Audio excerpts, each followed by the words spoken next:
Sutradara yang menakjubkan. Bab 23. Aktivitas lampau Bodhisattva by Saji Alaja. Sun Fasyang. Episode 1865.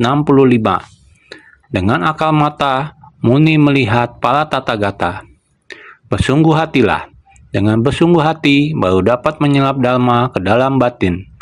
Buddha Dharma dihayati dengan batin.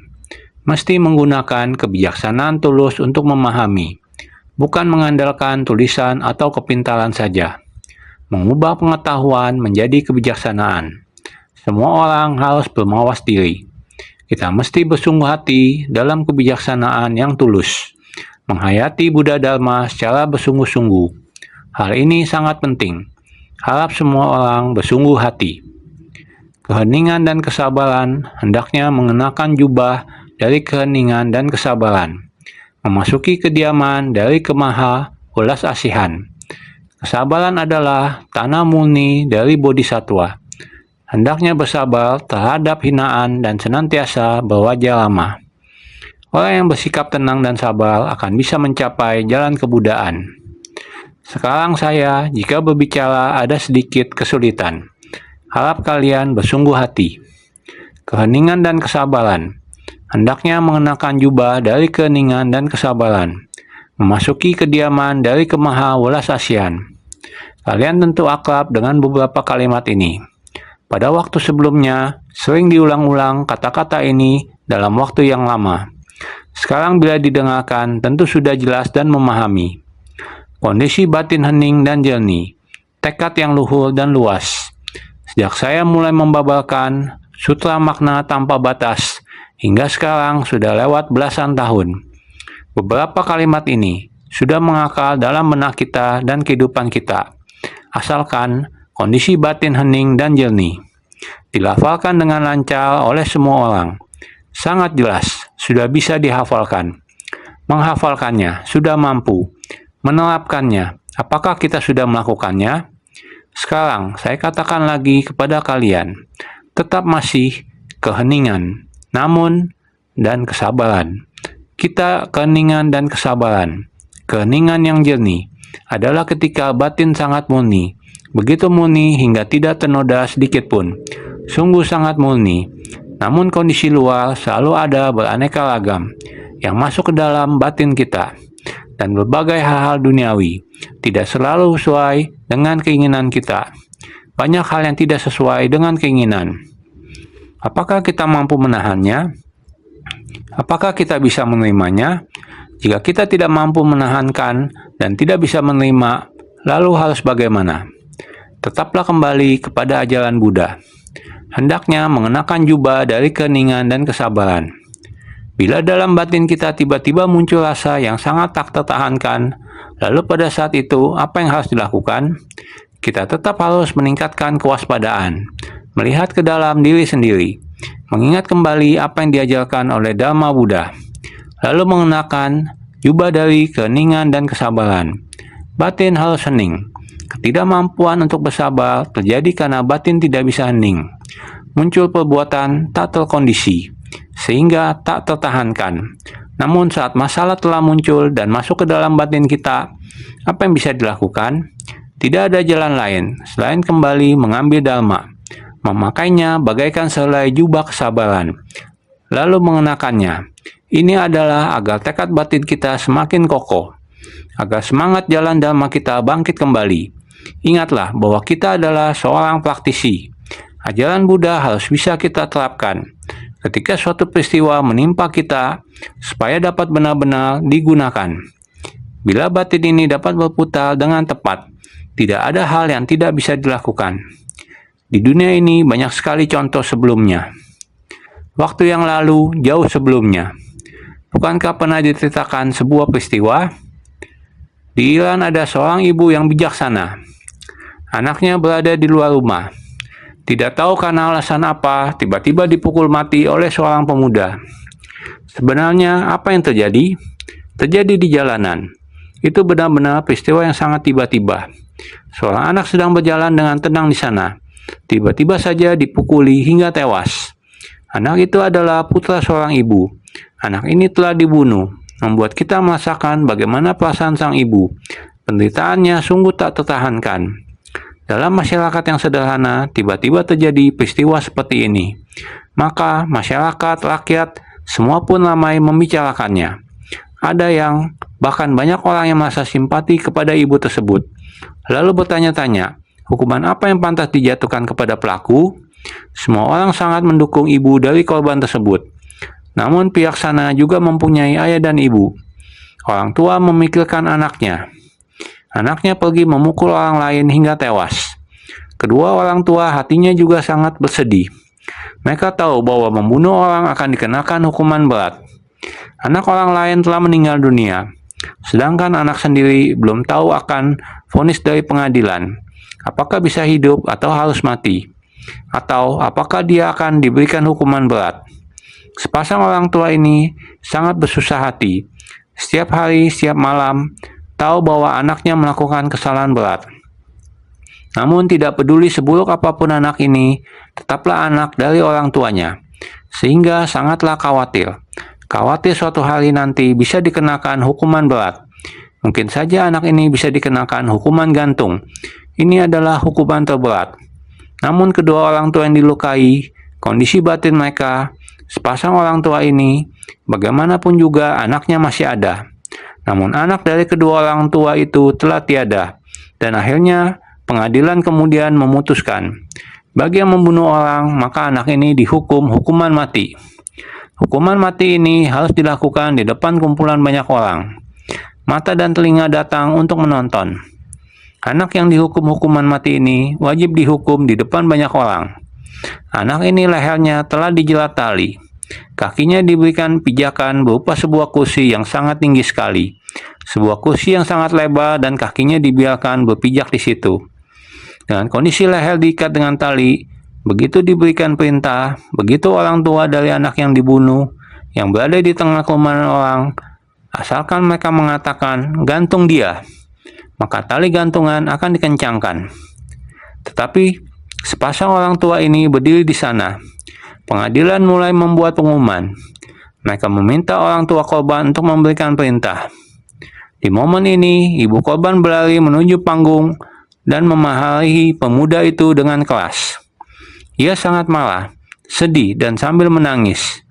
Ia menceritakan tentang bagaimana setelah anaknya terbunuh, pagi hari ia selalu berlinangan air mata. Malam hari ia selalu menangis dengan pilu.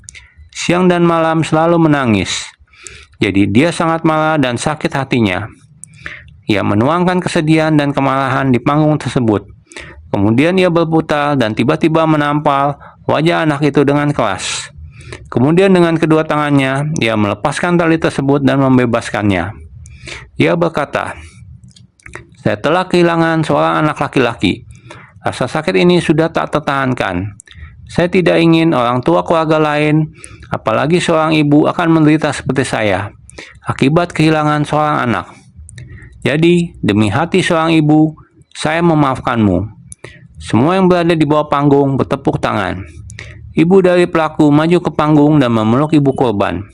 Ia berulang-ulang menunjukkan rasa syukur yang mendalam, karena telah memaafkan anaknya. Oleh karena itu, sebuah adegan ini, mata dan telinga semua orang melihatnya di sana. Semuanya memuji. Ibu yang memaafkan orang itu sangat mulia, sangat mulia. Sebesit pikirannya berubah. Dengan begitu dapat membuat sepasang ayah ibu tidak perlu lagi menerima luka yang sama.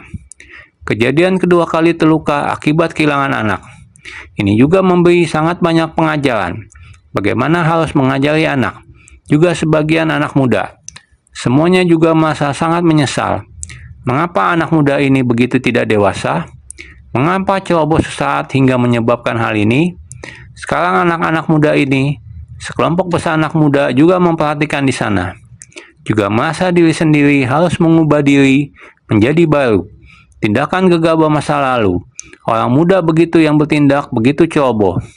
Kehidupan begini tidak boleh dijalani seperti ini lagi. Harus bertanggung jawab pada diri sendiri. Tidak boleh berbuat semaunya sendiri, sehingga menyakiti masyarakat dan keluarga, terlebih lagi melukai hati orang tua. Mereka sudah melihat isi hati para orang tua. Setiap anak muda mengubah diri sendiri menjadi orang baru. Saat seluruh masyarakat melihat adegan ini benar-benar suatu pelajaran yang sangat besar. Oleh karena itu dikatakan, sabar. Sabar, ini adalah hal yang begitu mulia. Ketika menghadapi masalah, hendaknya mengenakan jubah dari keheningan dan kesabaran. Keheningan dan kesabaran ini artinya batin telah dibersihkan. Tidak ada noda sedikit pun. Masalah di masa lalu telah sepenuhnya dihapuskan. Meskipun pernah menderita, meskipun dipenuhi oleh amarah, setelah melalui pengalaman ini, dengan mengubah sebersih niat pikiran dan memilih memaafkan, dia mendapatkan tepuk tangan dari banyak orang di masyarakat. Pada saat itu, hati mereka sepenuhnya dimurnikan. Benar-benar tidak ada kebencian, tidak ada sedikit pun kesedihan atau dendam. Mereka kembali pada pemahaman bahwa beginilah kehidupan ini, begitu tidak kekal, kehidupan yang tidak kekal. Suatu hari nanti tentu akan terjadi sesuatu, hanya lebih cepat atau lebih lambat saja.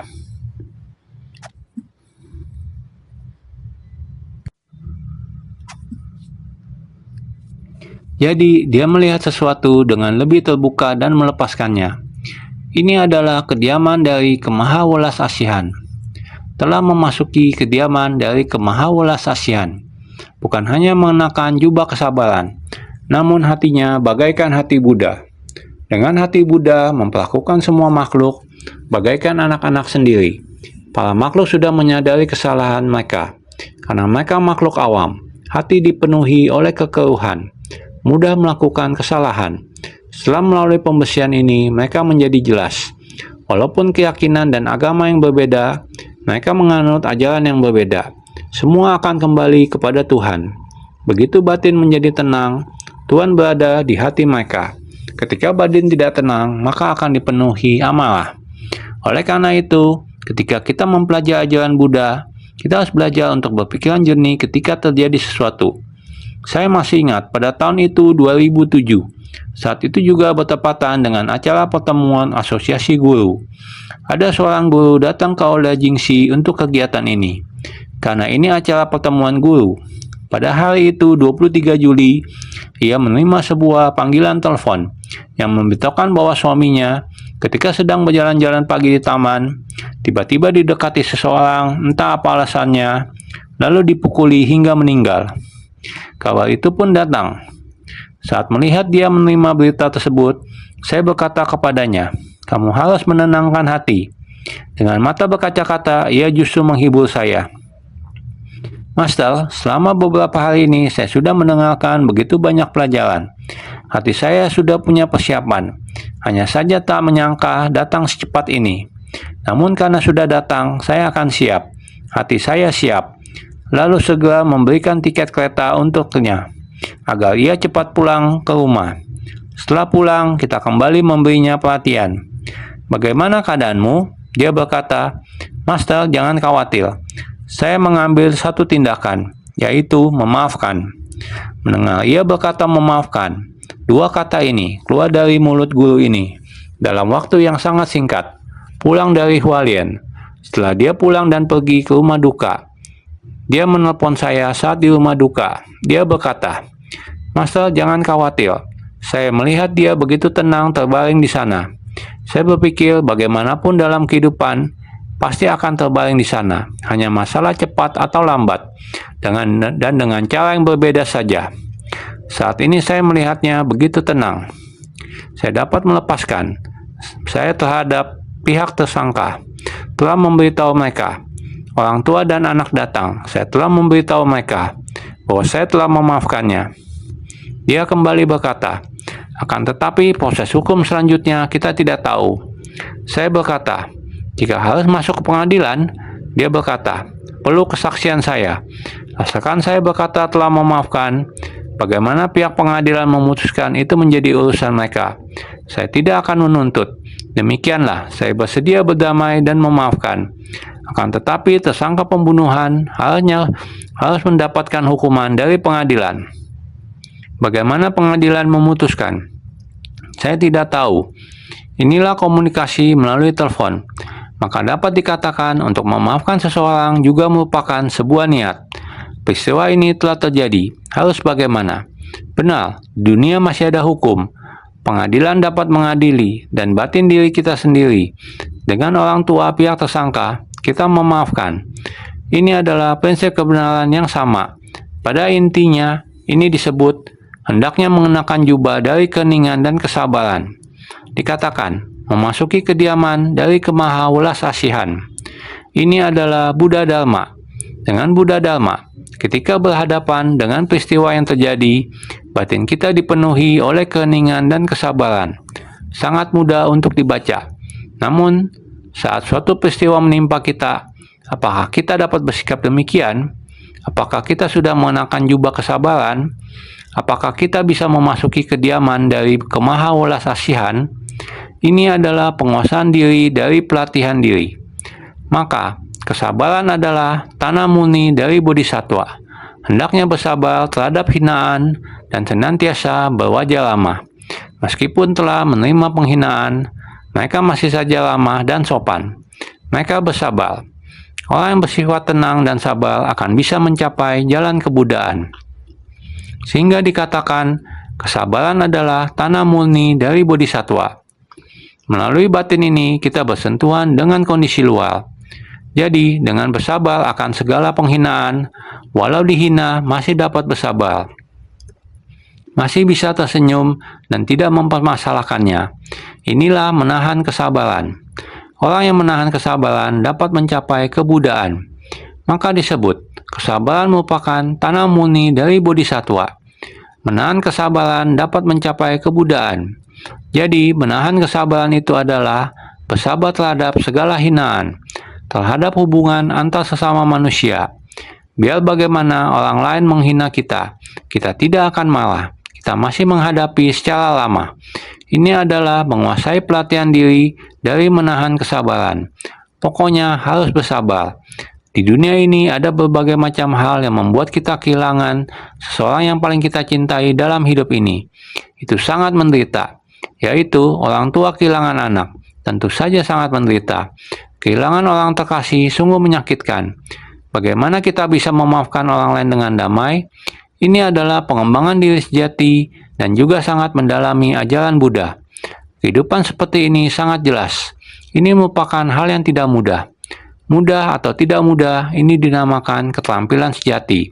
Jadi, kesabaran adalah tanah murni dari bodhisattva. Hendaknya bersabar terhadap hinaan dan senantiasa berwajah ramah. Orang yang bersikap tenang dan sabar akan bisa mencapai jalan kebudaan. Ini merupakan keterampilan, jadi kita harus sangat bersungguh hati. Juga tidak akan lagi dirisaukan oleh keangkuhan, kedengkian, dan noda batin lainnya. Ia akan memperoleh kemampuan gaib dari bodhisattva dan kesabaran terhadap fenomena tanpa kemunculan. Bab 23. Aktivitas lampau bodhisattva Baisaji Alaja. Karena sebelumnya bodhisattva Baisaji Alaja sangat banyak melatih praktek kelas dalam berinteraksi dengan orang-orang di dunia, tak terelakkan bahwa ada banyak kesulitan batin yang harus dia atasi. Hal itu sangat sulit, dan ia pun berhasil mengatasinya. Bodhisattva melatih diri, selalu tidak berani meremehkan Anda. Karena setiap orang kelak akan mencapai kebudaan. Di kehidupan ini, untuk apa saling membalas dendam? Kita saling berdamai dan dengan tenang, dengan cinta kasih. Ini merupakan prinsip kebenaran yang sama. Tidak akan lagi dirisaukan oleh keangkuhan, kedengkian, dan noda batin lainnya. Hubungan antara manusia, keangkuhan, kedengkian seperti ini memunculkan pertentangan. Hal ini seperti juga sangat banyak terjadi. Jadi, berbagai macam noda di dalam batin yang berasal dari hal-hal yang kotor membuatnya terakumulasi di dalam batin kita. Ini juga merupakan hal yang salah. Bodhisattva telah sepenuhnya melenyapkannya. Dengan demikian, barulah merupakan bodhisattva yang sebenarnya. Jika memiliki kekuatan gaib yang sangat besar, bisa melenyapkan begitu banyak. Kesabaran yang tidak mampu ditahankan oleh manusia, namun dia bisa menahankannya. Bukan hanya bisa menahankannya, tapi menahankannya dengan tenang. Sepenuhnya batin tenang, tidak ada rintangan. Ini baru merupakan praktik bodhisatwa yang sebenarnya. Jadi, ia akan memperoleh kemampuan gaib dari bodhisatwa. Pikirannya telah terbuka. Semangat kita tidak lagi berada di sana untuk menerima siksaan. Batinnya telah terbuka. Semangat dan pemikiran tidak lagi risau. Jadi ini disebut kesabaran terhadap fenomena tanpa kemunculan dalam kehidupan manusia. Menahankan kesabaran yang tidak mampu ditahankan oleh orang lain. Tidak peduli apakah itu dalam kehidupan, dalam iklim, dalam bencana.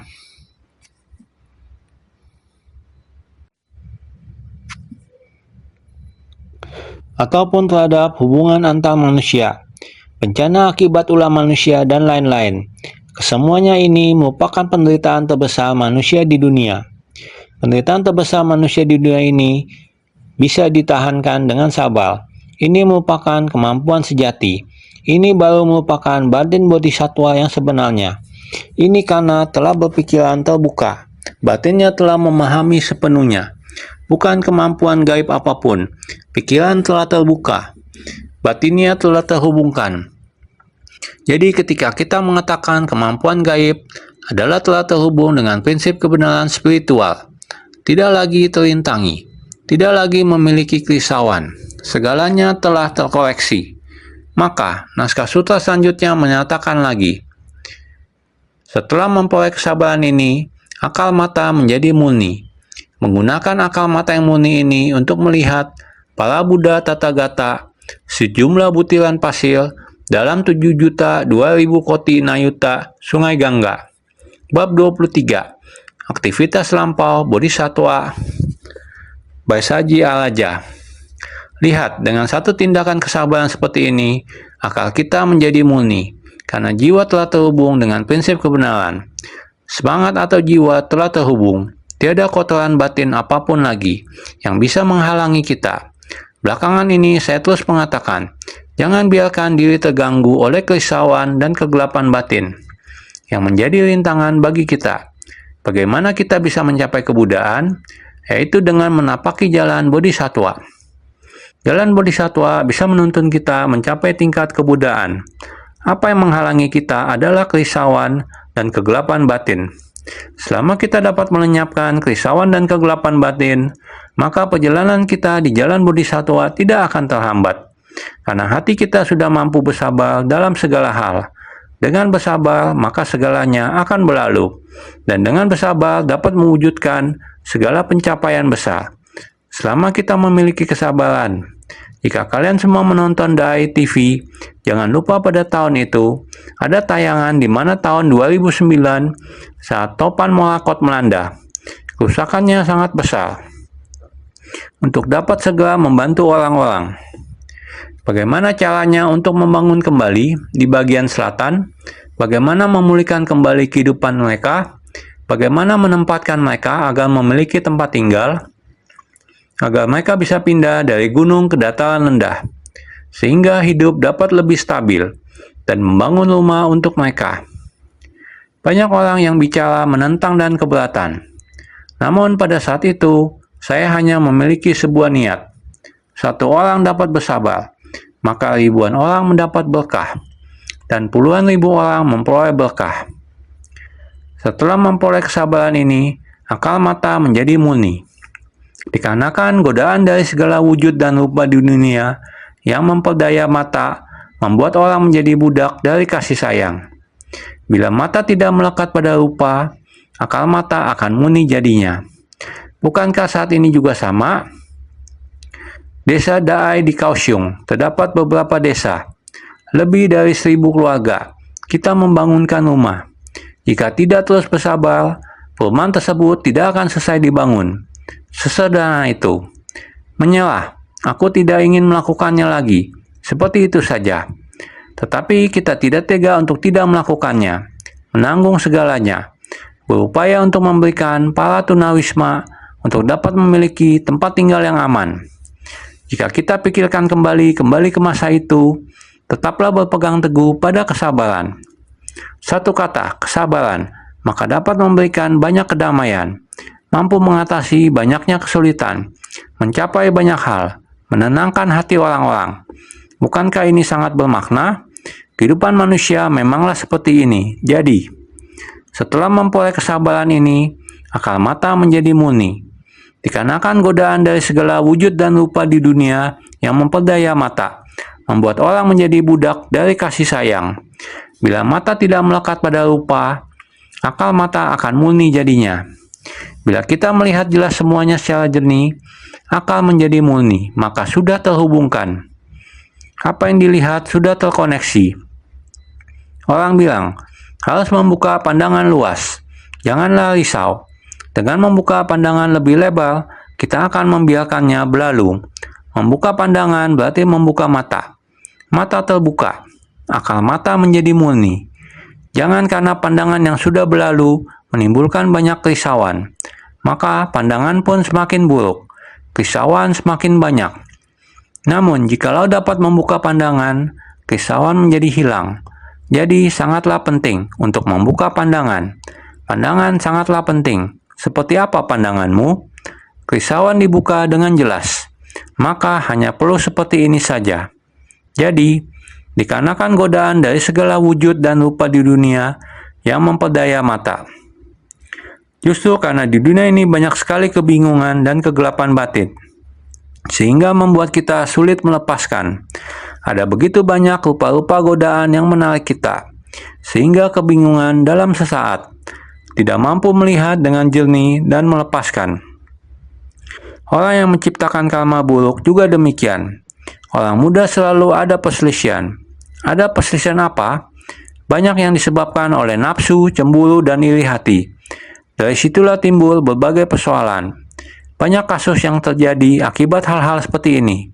Jadi kita sebaiknya harus tahu, godaan dari segala wujud dan rupa di dunia yang memperdaya mata. Jadi saat mata melihat sesuatu, menggoda untuk menciptakan karma buruk, oleh karenanya ini dinamakan menjadi budak dari kasih sayang. Kita tidak dapat melepaskan objek bentuk dan perasaan ini, sehingga setiap orang adalah menjadi budak dari kasih sayang, saling bermesraan, tidak dapat melepaskan. Budak semacam ini adalah membuatnya menjadi budak. Hati dikuasai oleh rasa kasih sayang ini, oleh karenanya disebut menjadi budak dari kasih sayang. Bila mata tidak melekat pada rupa, akal mata menjadi murni. Mata jangan sampai terpikat oleh objek rupa ini. Gadis ini sungguh cantik. Kadang dalam hal seperti ini, dalam berbagai kasus yang rumit, ada yang sampai merayu istri orang. Ada pula yang menggoda suami orang. Semuanya tidak lepas dari hubungan antara pria dan wanita, sehingga akhirnya menimbulkan masalah dalam keluarga dan masyarakat, bahkan merusak tatanan moral manusia dan lain-lain. Kehidupan yang keliru seperti ini menanggung begitu banyak karma buruk dalam kehidupan. Ini sangat banyak. Jadi semua karena akal mata, melihat, terpikat saat melihat sesuatu. Maka jika akal mata kita tidak mau tergoda oleh rupa, jadi ini disebut bila mata tidak melekat pada rupa, kita tidak boleh terikat pada rupa. Kita jangan melekat dan berpikir, aku menginginkan ini dan aku mencintai itu. Kita tidak boleh menjadi melekat. Ketika mata tidak terikat pada rupa, maka akal mata akan sangat murni. Kita semua memiliki akal mata.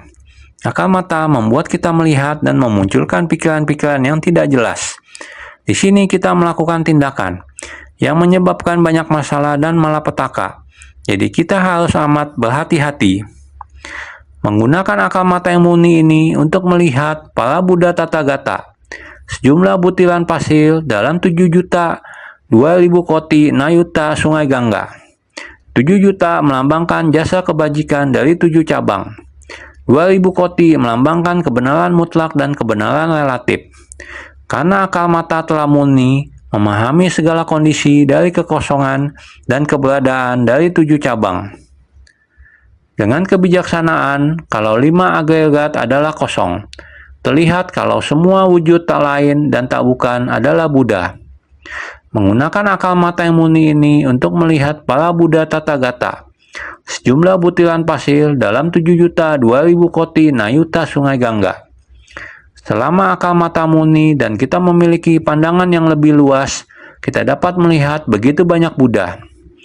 Buddha Tathagata sejumlah butiran pasir dalam 7.002.000 koti nayuta Sungai Gangga. Ini adalah jumlah yang amat besar. Untuk melihat satu Buddha saja sudah sulit.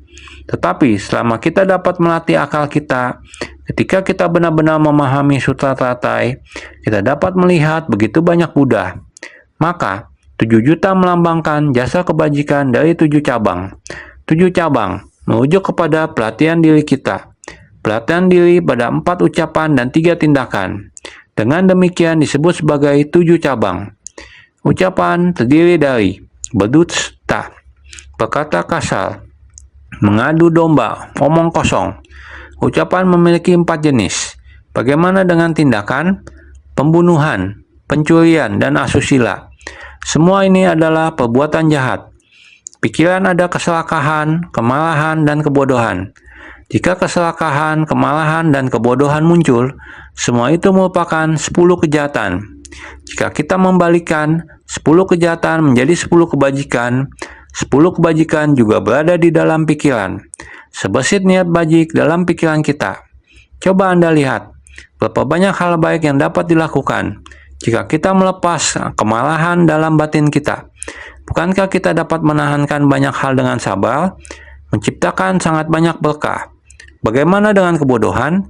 Ini merujuk kepada pikiran yang tidak terbuka, karena memiliki banyak kekhawatiran. Selama Anda membuka pikiran, mana ada lagi hal yang membuat kita risau?